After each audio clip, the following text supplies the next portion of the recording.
Good morning and welcome to Rise and Shine. I'm Sammy Hoffman. Today's show is going to look a little bit different as we start with the devastation that Hurricane Helene has left Western North Carolina with, but also the community that has come together to recover. Joining us now in studio is one of our reporters, Bethany Pryor, to highlight the local businesses in Western North Carolina that have been helping out, even with something as simple as a cup of coffee. Thanks for coming in, Bethany. Thanks for having me, Sammy. In Western North Carolina, it's tragic, but I know that towns like Boone have seen the community come together and help one another. One of the most popular coffee shops in town, Stick Boy Bread Company, has opened its doors to the community for free coffee and pastries. There are also locations, including Watauga High School, where people can find free water bottles, diapers, and other important items. There have also been food trucks serving free food. It's the little things like this that is helping Boone and all of Western North Carolina see hope in the midst of this disaster. Well, that's amazing to hear, Bethany. So what else has been going on to help the community recover from Helene? So many people have suffered severe damage to their homes and neighborhoods, but many organizations, churches, and nonprofits have gathered volunteers to help people remove tree and debris from their properties. In Boone, the Mustard Seed, one of the flower and plant shops in town, has created Project Community Roots, where they are taking resources they have from their shop and sending teams to the community to help rebuild. Well, we are hoping that Western North Carolina can definitely recover quickly. And it's amazing to hear that these communities are working together to help one another. Thanks, Bethany. We also want to highlight the voices of those who are dealing with the aftermath, particularly students.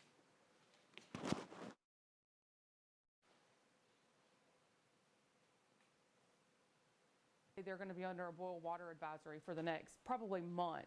What if she gets listeria or some crazy water disease, or all of these other students are displaced? Where are they going to go? Some of our school buildings are really old as is and some of our school buildings are also in the middle of construction, and now there's just bricks and porta potties and everything just everywhere. I thought I was gonna die because I thought my apartment was flooding from the bottom up and I'm on the top floor. So I thought there's no way for me to leave because the stairwells were flooded above the first floor already. You can help those impacted by Helene too by donating items to these drop-off points in the Chapel Hill area. All items will be delivered to Western North Carolina later this week. The Carolina Center for Public Service asks that students do not bring resources themselves so that the routes are accessible to first responders. They said the best thing students can do right now is donate to the American Red Cross or local Western North Carolina organizations. You can also sign up to volunteer through Volunteer NC. Well, thank you, Bethany, for all that information, and good morning, Sunny. I'm glad you can join us now. So let's get into some fun fall activities. Yes, but in order to do any fun fall activities, we first have to look at the weather. Our meteorologist, Megan Giller, is unfortunately having some car trouble, but she filled us in on the basics, so we are going to give you everything you need to know for this upcoming weekend. We do not have all the same terms that Megan No, would, we but do we not. can at least give you a snapshot of what we've got going. Yes. Right now, just looking outside, it is looking a little foggy. It's been foggy all morning, but the good news is it doesn't look like it's going to last. Megan tells us that it's going to be sunny later in the weekend and during the game, and that next week, big news, fall weather might actually show up in Chapel Hill. Yeah, very exciting. But next week, I'm seeing the 5-day forecast she shared with us. It's going to be lower 80s and lows in the lower 60s. Perfect tailgate weather for Saturday's game. Yes. And the perfect weather to do some fun fall activities, like Sammy said, either before or after the game. And if you're looking for something to do the weekend before, check out the McKee Corn Maze. Located on 5011 Kiger Road, just 35 minutes from Chapel Hill, the McKee Corn Maze offers the perfect fall afternoon. Each year since 2001, they design a 12-acre corn maze with checkpoints along 3 miles of paths. There's also live farm animals to see, a 40-foot-long barrel slide, pumpkin picking, hay rides along the property, and even Maple View ice cream and more. I came to the corn maze just to have a fun activity to do. It's something unique and something you can only really do in the fall. The McKee Corn Maze runs every weekend until November 2nd. That looks so fun. I'm definitely going to have to check it out. It's also apple season. The 6th annual Apple Festival at Botanist and Barrel will take place Saturday from 11 a.m. to 5 p.m. The festival hosts opportunities to try freshly pressed apples while watching and learning about making cider. There will be new cider releases, cider flights, fresh apple cider donuts, which I love, and hot mulled cider. You won't want to miss other activities, including face painting and live music. Tickets are $5 per person, which should be purchased in advance. I'm very excited for that as a Midwest girly and cider enthusiast. But that's not the only thing that's going on this weekend. There's also the Carrboro Music Festival, which happened last weekend. Over 100 performers came together for Carrboro's 27th annual music festival. Don't worry, you can always go next year. Hundreds of people filled the streets around 1 p.m. Sunday downtown to hear music from different venues. Weaver Street Market hosted different bands like the Boom Unit Brass Band, Down Central Theater Company, the School of Rock Chapel Hill House Band was there. Charlie Humble and Reprobate Chair performed an Americana twist of songs at the big stage at the Armadillo lot, and Elijah Rosario and Still String Brewery took it back. It's October and there's no October without Hocus Pocus. You can watch a free showing Friday on the Carolina Square lawn. The Chapel Hill Arts and Culture community hosts 2 movie nights a year in the spring and fall and prioritizes cult classic films. This week's screening of Hocus Pocus starts at 7 p.m. Friday, but don't miss the movie-themed trivia at 6:20 and a costume contest at 6:40. Be sure to bring cash for a snack bar in your own blanket or lawn chair. We really wanted to engage a lot of local folks, really kind of building that gap between engaging families but also UNC students. And so we figured Hocus Pocus was a great movie to do that with. Well, I love Hocus Pocus and I love watching all sorts of movies in Halloween. I remember Freeform had the countdown to Halloween, and so that's made me want to watch lots of movies every October. Yeah, I am more of a classics person, Charlie Brown and the Great Pumpkin. I am always quoting the Great Pumpkin. I do think he's coming. But I am not a horror movie person, and famously, Sammy is. Yes, so I don't go to the movie with her. Good horror but movie. if you're into horror movies and you want to see what's coming up in terms of any October movies, Carrington is here to talk about what movies are coming up this month. Last week, September 27th, 2 very exciting and different films came to theaters. All of the critics have been raving about the animated film, The Wild Robot, featuring Kit Connor and Lupita Nyong'o, and reaching 98% on Rotten Tomatoes. Accompanying The Wild Robot, director Francis Ford Coppola, known for his work on The Godfather, released his 40-year-long passion project titled Megalopolis, starring Adam Driver. This film has been getting mixed reviews, some loving it and some hating it. But if you're a big fan of this week has probably one of the most anticipated release dates of the month. Joker, Folia de, is now in theaters, coming out as a sequel to Todd Phillips' Joker.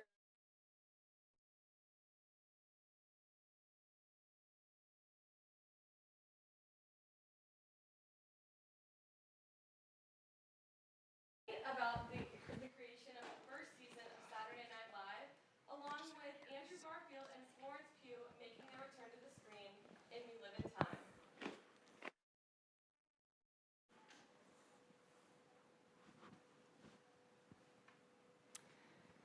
Thank you so much, Carrington. Now I have WH here with me. We're going to be learning about all things pop culture. So let's hear, what is going on, WH? Well, for starters, it's been a pretty sad week for Potterheads. I mean, we all know that actress Maggie Smith regrettably passed away this past weekend, leaving behind a litany of fantastic acting accolades, as well as a lasting legacy on those who watch her performances. She was, of course, most well known for her role as Professor McGonagall, but she was also Violet Crawley in Downton Abbey, and she's been acting since the 50s, so there's been plenty on her resume to go back and watch now. Yeah, I am so sad. I know her really from Harry Potter, and that was definitely some hard news, at least for me and my family who loves Harry Potter, to hear. How have you found that fans have been taking it? Overall, it seems to be, of course, a very somber, very sad mood. But at the same time, there's also a lot of fondness, remembering what she did, who she was, what she stood for. There was, of course, a lot of people are actually referring to that iconic face-off with Alan Rickman when he was playing Snape. I know I saw one quote that was like, man, the cast of Harry Potter was supposed to live forever, which of course they sadly can't, but you know, they'll live on in our hearts as we just remember what they did. I'm glad that fans are able to find kind of a silver lining in all of this. So anything else on the radar? Well, for one thing, on a brighter note, Post Malone is going country. I mean, we've known that for a while. But... Yes, I love I Got Some Help with Rory Wallen. I love that song. Well, you weren't the only one. It just won People's Song, like People's Choice Country Song of 2024. And then his collaborator on the song, Morgan Wallen, actually took home 2 awards of his own, that being the People's Artist of 2024 and then the Concert Tour of 2024. It's quite the comeback considering all those controversies he had just a couple of years ago at the top of the decade. Yeah, I know the throwing the chair incident. I'm glad we're done with that. Yeah, but this is just like another example of that sort of like blending of hip hop and country that we're starting to see really come to fruition nowadays. Yeah, do you like country music? I can't say I'm the biggest fan unless we're talking about Chicken and Black by Johnny Cash, but I'm one to listen to it occasionally. I love Johnny Cash, but I won't get into that tangent because I know we have time for one more topic. So what's the last big hit? Well, have you heard about a small pygmy hippo named Mudang? I've heard of her, but I don't understand the hype. What's going on? Okay, so she was born in July. She started getting posted on Instagram, but now she's only 2 months old and is practically an international star. It's hard to kind of operate on the internet without at least hearing her referred to. She even got parodied on SNL last weekend. That is great. I love seeing what SNL can turn a skit into anything. Wasn't she even in a Sephora ad? I think I saw. Well, yeah, the Thailand Sephora page actually posted a like, do your blush like Mudang kind of situation because she has like certain coloration that kind of looks like blush.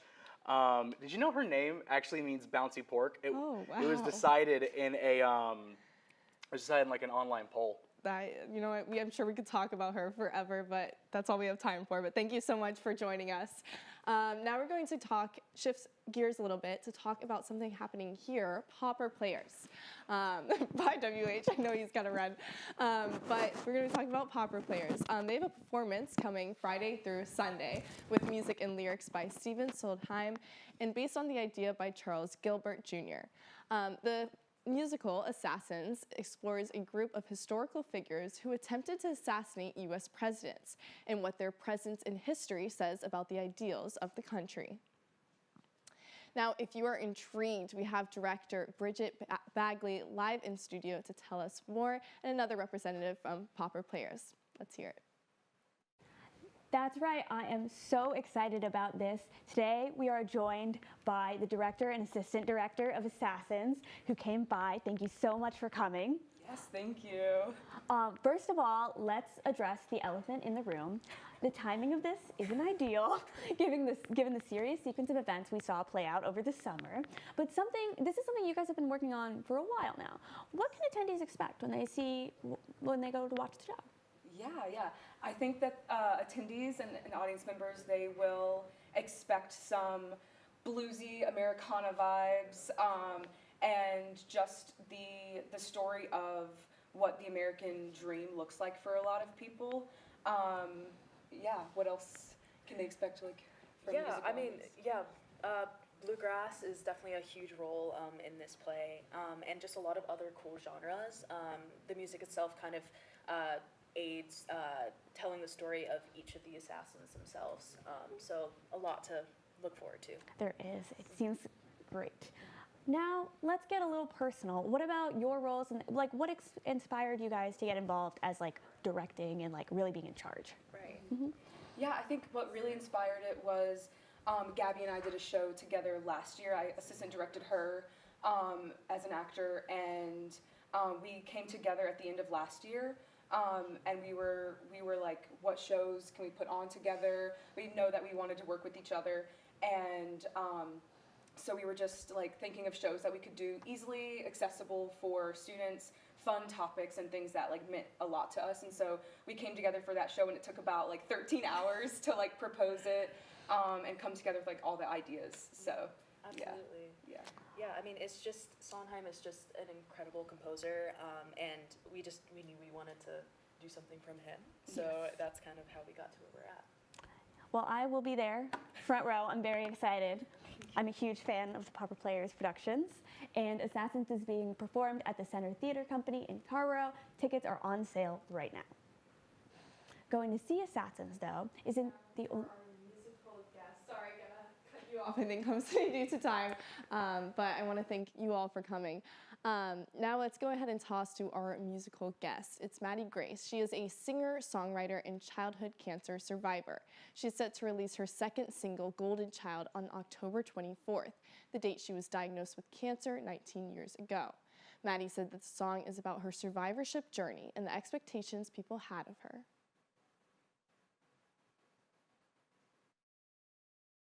People expect from you when you have an identity that you didn't choose, but they expect you to be some sort of representation for it. So I think it's broadly relatable to a lot of different people, but it's also like hyper specific to my experience. Almost 2 years on the song, primarily recording with her own equipment and working with UNC professor of music Pablo Vega to add live instruments. You can listen to Maddie Grace's new single wherever you stream your music from 3 weeks to today. So thank you everyone for watching Rise and Shine this morning. We will see you next week. And to close us out, we have Maddie Grace in the studio singing her unreleased song, Golden Child. Have a great weekend. Hi, I'm Maddie Grace, and this is Simon, and we're going to be performing Golden Child.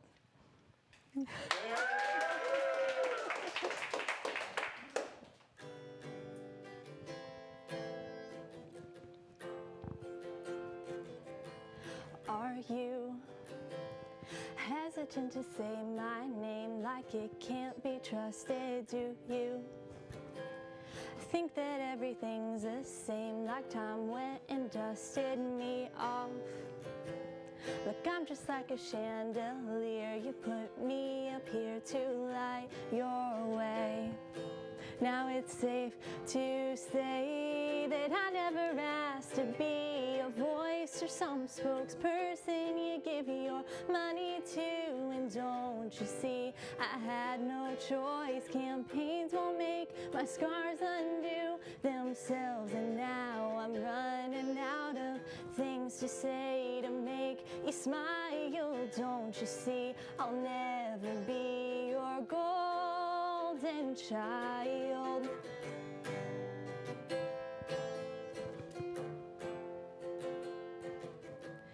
Is it just so hard to watch me fall? Did my cry disturb your quiet?